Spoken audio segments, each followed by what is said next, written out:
അനിൽകുമാർ, അതിൽ താങ്കൾ വിശദീകരിക്കേണ്ട ഒരു കാര്യമുണ്ട്. പ്രതിപക്ഷ നേതാവ് അദ്ദേഹം തുടർച്ചയായി പറയുന്നുണ്ടല്ലോ, CMDRF മുഖ്യമന്ത്രിയുടെ ദുരിതാശ്വാസ നിധിയിലേക്ക് പണം കൊടുക്കരുത് എന്ന് അദ്ദേഹവും അദ്ദേഹത്തിൻ്റെ ആളുകളും പറഞ്ഞു എന്നാണല്ലോ ഇപ്പോൾ പ്രചരിപ്പിക്കുന്നത്. എന്തൊരു കളവാണ് ആ പറയുന്നത്. അദ്ദേഹവും സിദ്ദിഖും ഈ MLA-മാരൊക്കെ പണം കൊടുത്തിട്ടുണ്ടല്ലോ, CMDRF-ലേക്ക് നൽകിയിട്ടുണ്ടല്ലോ. പിന്നെ എന്തിനു വേണ്ടിയാണ് ഈ കള്ളപ്രചാരണം നടത്തുന്നത് എന്നാണ് പ്രതിപക്ഷ നേതാവ് തിരിച്ചു ചോദിക്കുന്നത്.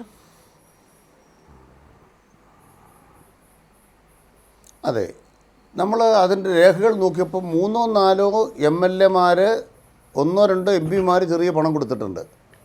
രാഹുൽ ഗാന്ധി കൊടുത്തതായിട്ട് കണ്ടില്ല കേട്ടോ. പ്രിയങ്ക ഗാന്ധി കൊടുത്തതായിട്ടും കണ്ടില്ല. കൊടുത്തെങ്കിൽ അവർക്ക് പറയാം. KPC പ്രസിഡൻ്റെ പ്രസ്താവന എന്തായാലും ഒരാളും പണം കൊടുക്കരുത്. പിന്നെ കോൺഗ്രസ്സുകാരെല്ലാം ഇവിടെ പണം കൊടുത്ത പിന്നെ ആപ്പിലാർ പണം കൊടുക്കും? ആപ്പിലാരാ കാശ് തന്നത്? കോൺഗ്രസിൻ്റെ ആപ്പിൽ എത്ര കോടി കിട്ടി?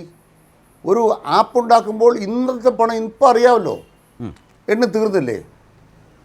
പാവപ്പെട്ട മനുഷ്യൻ്റെ മൃതദേഹങ്ങൾ കാണിച്ച് നിങ്ങൾ ഈ രാജ്യത്ത് നിന്ന് പണം പുറത്തുനിന്നടക്കം കോടികൾ KPC പിരിച്ചിട്ട് കനകോലിന് കൊടുത്തിരിക്കുകയാണോ? എന്നിട്ട് ആ കനകോലിന് ഉപയോഗിച്ച് ഞങ്ങൾക്കെതിരായിട്ടും സർക്കാരിനെതിരായിട്ടും നുണ നിർമ്മിക്കുകയാണോ? ചെയ്യാൻ പാടില്ലാത്ത കാര്യമായിരുന്നു അത്. യൂത്ത് കോൺഗ്രസ് ചെയ്ത് നമ്മൾ കണ്ടു. കോൺഗ്രസും അത് ചെയ്യാൻ പാടില്ലായിരുന്നു. ഇവിടെ ഒരു കാര്യം വ്യക്തമാക്കാൻ ആഗ്രഹിക്കുന്നു. നമ്മുടെ കേരളത്തിൽ അഭിമാനബോധത്തോടെ ജീവിക്കുന്ന മനുഷ്യരുണ്ട്. ആ മനുഷ്യൻ്റെ ജീവിത നിലവാരം എന്താണ് എന്ന് ഒരു മധ്യവികസിത രാജ്യത്തെ ജനങ്ങൾക്ക് ജീവിക്കുന്ന സുഖസൗകര്യങ്ങളോടെ ജീവിക്കുന്ന കേരളത്തെയാണ് പിണറായി വിജയൻ ഗവൺമെൻറ് നവകേരളം എന്ന് പറയുന്നത്. വിഷൻ 2031. ഇന്നത്തെ കേരളത്തിലെ മനുഷ്യൻ്റെ വരുമാനം വർദ്ധിപ്പിച്ചൊരു നവകേരളം ഉണ്ടാക്കും.